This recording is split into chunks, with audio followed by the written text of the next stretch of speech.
New York, justement, on retrouve la correspondante de TV5 Monde aux États-Unis, Elisabeth Guedel. Elisabeth, les premiers bureaux de vote ont fermé sur la côte Est. Est-ce que vous avez déjà des tendances à nous donner, Elisabeth ?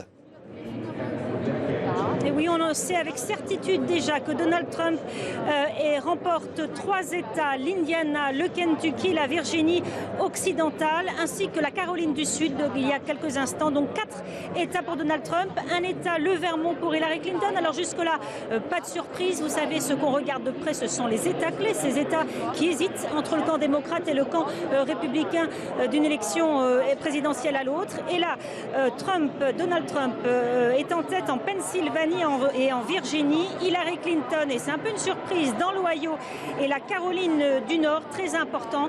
Le plus important, c'est la Floride, où tout se joue. C'est extrêmement serré, la Floride, que Donald Trump doit absolument remporter s'il veut accéder à la Maison-Blanche. Et là, selon les estimations actuelles, à peu près 3/4 des dépouillements des bulletins de vote, eh bien, Hillary Clinton est à 49% et Donald Trump à 48%, donc 1% seulement de différence.